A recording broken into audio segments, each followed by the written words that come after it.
just before COVID hit. We actually we wrapped everything the week that COVID hit, and managed to do it on time.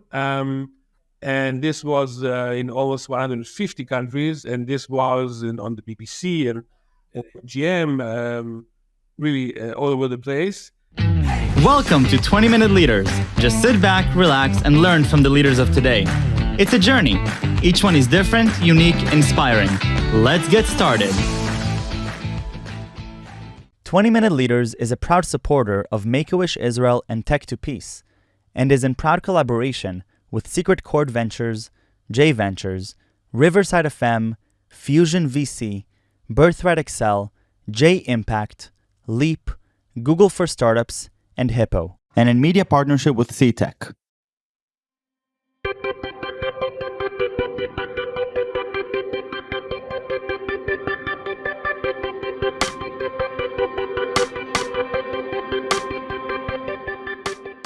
Yaron Niski, welcome to my show, 20-Minute Leaders. Thank you so much for being with me. I really appreciate your time and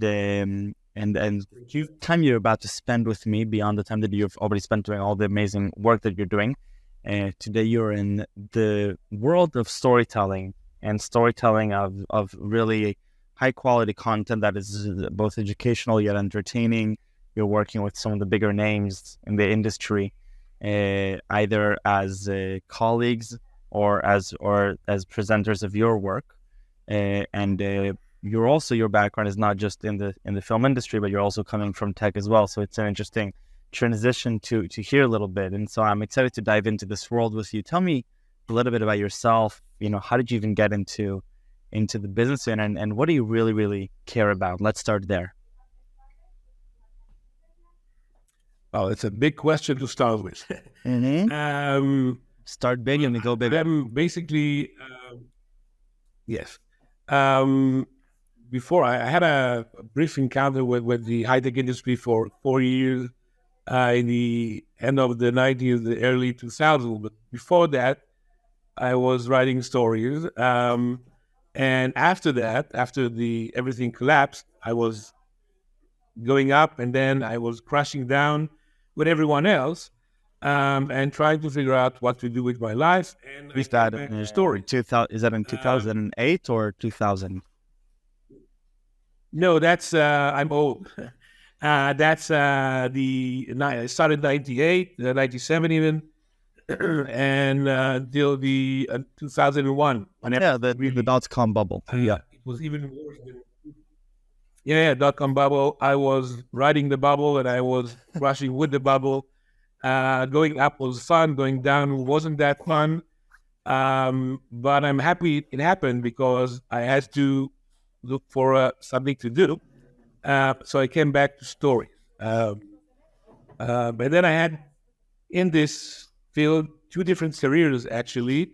I started out as a comedy writer, and I wrote some of Israel's most successful comedies. I'm even the creator of the only animation show for grown-ups, for adults in Israel, a comedy for adults, because doing animation in Israel is so expensive. I'm the only lunatic who actually did this. After about 15 years of writing comedies and being actually successful, I one day woke up, I had enough. I quit everything I was doing in comedy, and I started creating documentary movies about history. And I stepped out of Israel, and I worked in for a Canadian company for about 7 years, and I've done basically all my dreams. I've done a movie with James Cameron, and we went looking for Atlantis, the lost city of Atlantis. Going with the writings of Plato, who actually wrote about Atlantis, the first one. Looking for Atlantis. I had an amazing adventure at sea, going really like quarter of the globe on a boat looking for the lost city. That was National Geographic, and it was 171 countries around the world. 171 countries. Even bigger countries, yes. There's more. I actually checked when they told me the number. And then I've done a series with Samuel Jackson, which was about the transatlantic slave trade called Enslaved. Um, Huge production, 15 countries. Just the shooting was about 2 years. Just before COVID hit, we actually we wrapped everything the week that COVID hit, and managed to do it on time. And this was in almost 150 countries, and this was on the BBC and GM, really all over the place. It was the first extensive 400 years of slave trade. No one has done a show that vast and that crazy, because we actually went to the places and we dived into 6 different shipwrecks of ships that transported slaves, and we took stuff out to tell the story, to have things we can show, to make this into something real. So, Yaron, I want you to take me for a second and show, walk me through your thought process for a moment on what does it mean for you to create these shows. So even going back to the transition from comedy to history, what is that all about for you?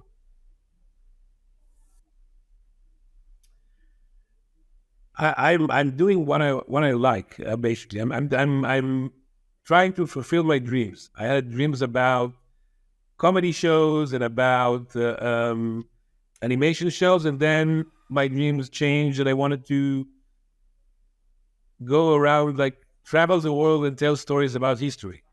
And basically, I don't know how really it actually happened, because sitting in Israel and having an idea um, about the slave trade, wanted to tell the story, um, is one thing, and actually making this happen is totally different.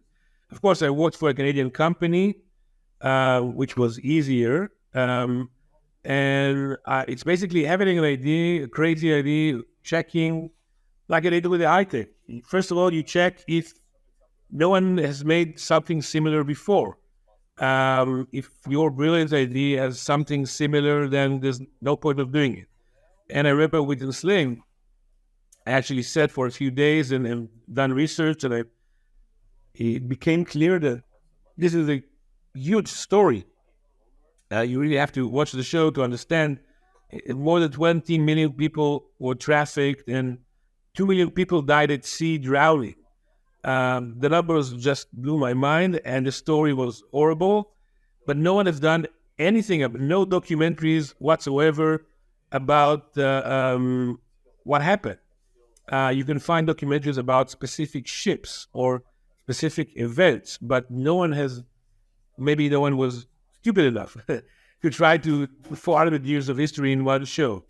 And then when I realized no one has done anything similar, it's almost a year of research, of going to universities around the world, speaking with experts. And this is before the actual shooting. This is a year of research before you even go and set it out. Sitting in readings, reading research, talking to experts, meeting with professors, organizing boats, meeting with governments, because you cannot just go out and start diving and taking stuff out. You have to speak with the UN, with governments, with it's really it's when I started, we didn't know how complicated it's going to be, but it was.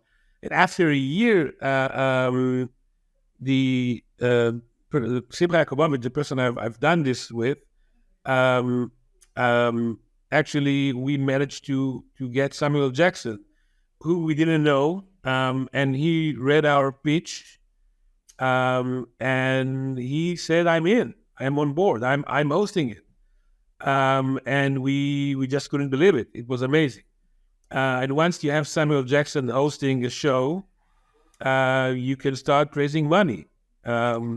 And then So it's it's really getting similar to what I've im- if I'm equating it to tech, is getting Samuel Jackson to do your show, is that almost like getting like a top tier VC, or to getting like the best, like a customer that is like, you know, top brand that gives you this validation? Is that almost like how it feels?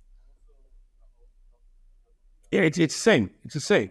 And then you go and you need to find money somehow. You go to channels and you try to sell them the product, and they invest, and you get to 100% of the budget, which was millions of because about 12 $13 million. You have to get 30% of this channel and 20% of that channel, and it's another about 6 months of hard work of going from door to door, and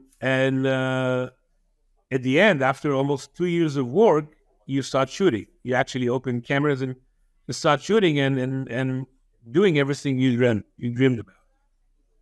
Incredible. Okay, and so from your perspective, you as the storyteller, what have you experienced by your, you know, what's important for you in the storytelling creation side? So if I'm putting the hat of, you know, you as a creator now, you're creating something new, almost like in an entrepreneurial journey. What is that? What is important for you there? Well, how do you see your own creation manifest through this work of storytelling?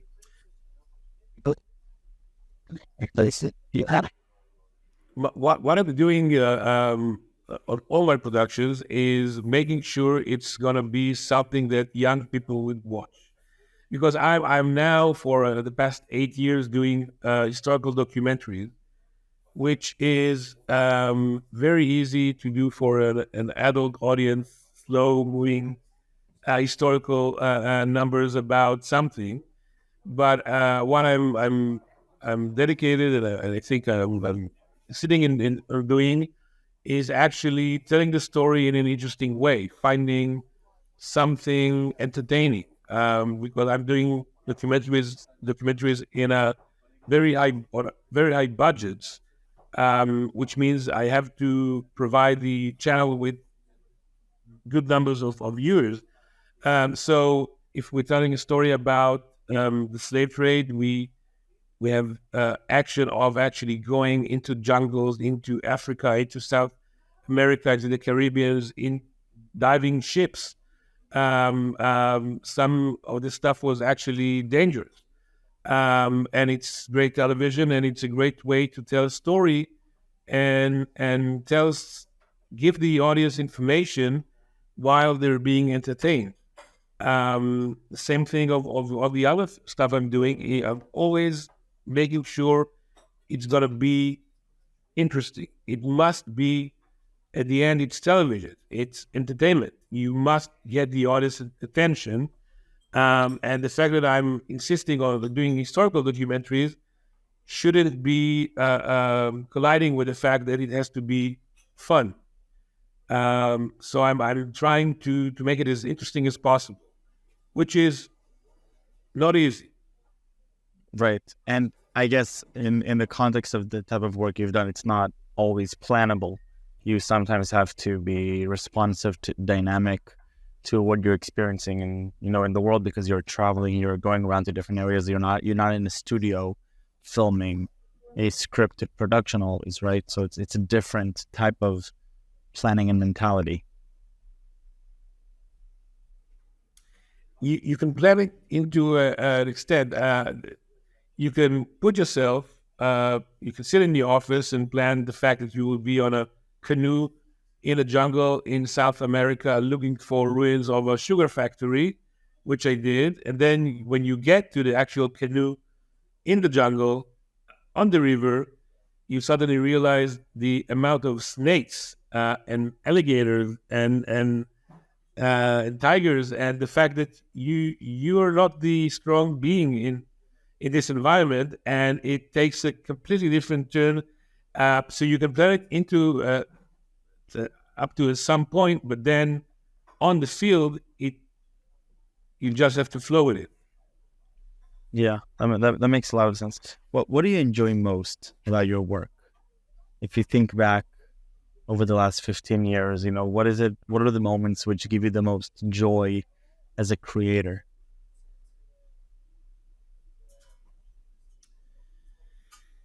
First of all, when I have a crazy, crazy, crazy idea, everyone tells me there's no way you can make this happen.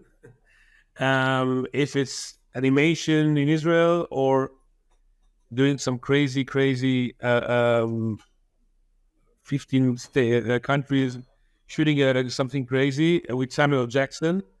The moment that I realized that it actually came through, it actually happened. It started with some crazy idea in my brain, and then went into paper, and then I started pitching it around, and then somebody joined, and then another person joined. There's this moment when things actually happen, when you realize this crazy thought you had, actually you managed to organize the money, the people, the research, the everything you need to make this happen. Um, and of course, many times that everything didn't happen. When I organized everything, and everything collapsed. It's very similar to the high tech industry.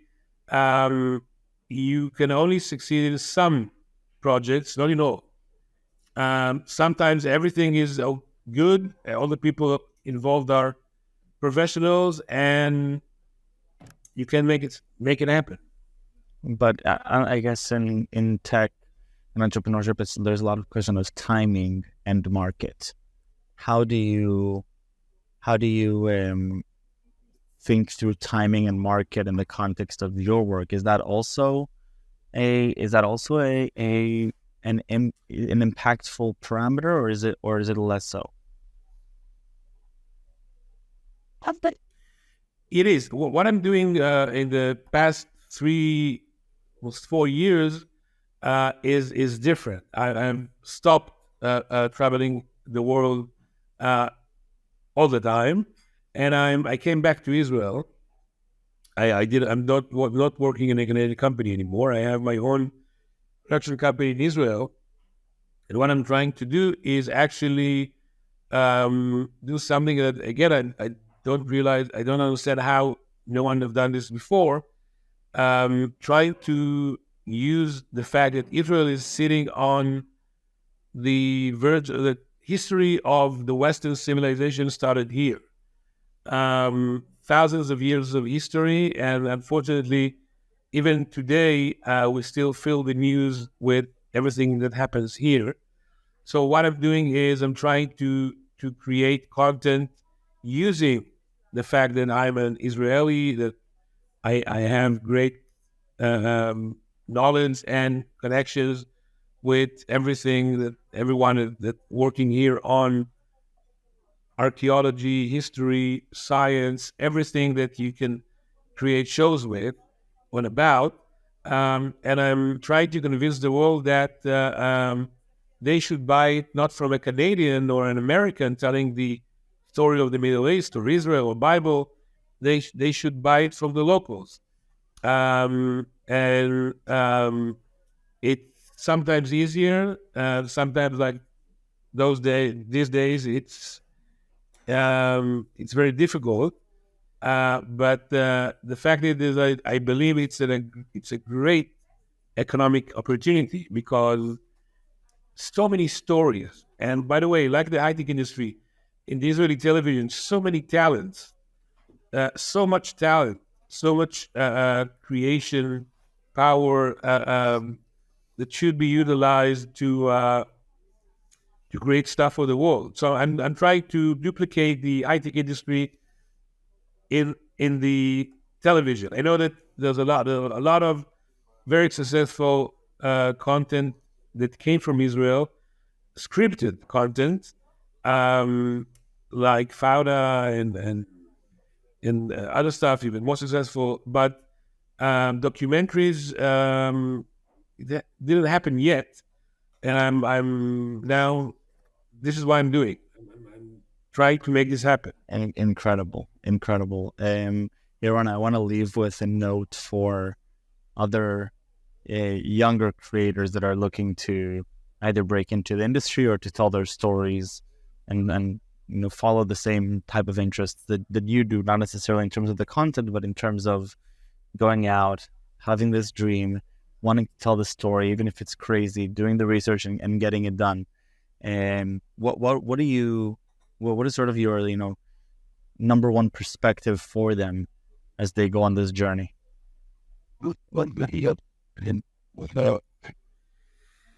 First of all, everything is possible, really. Every crazy thought you have, if you sit and you plan it and you research it well enough and you treat it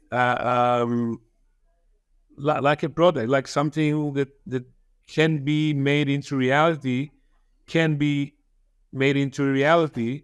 Even something crazy as doing a show with Samuel Jackson. That's number one. The second thing is you have to be prepared for so many failures, for so many projects that crash at the end, things that sound amazing, but no one watched them. And the only way to find out what can be made into a real product or will stay in your head is actually try to make this happen. So you have to be prepared for a great number of crushing on your face and failing with your dreams, and it hurts, but you have to pick yourself and continue the next day and chase the next dream. It's the only way to survive in this field, and it's possible. I'm doing this for 20 years, hopefully for many years to come. And really, almost every crazy idea I had, or at least amazing number of them, actually happened. And the painting behind you, it says the word optimistic in Hebrew. So I think that as you were talking about what you just said, I was just reading that. Still optimistic. I love it, Yaron. Thank you. Still optimistic. That's what it says. It's Dudu Geva is he's deceased now, but he was a very good friend. One of Israel's best animators. And yes, the duck with knives and everything happened to him, but he's still optimistic. That's the the story basically. And what I'm trying to do, because I've been in this situation many times, and you have to keep on walking. Yaron, thank you so much. This was wonderful. Continue making amazing stories. I'm excited to watch them myself. Thank you for the inspiration. Thank you very much. Thank you. Thank you for the opportunity. Have a nice day.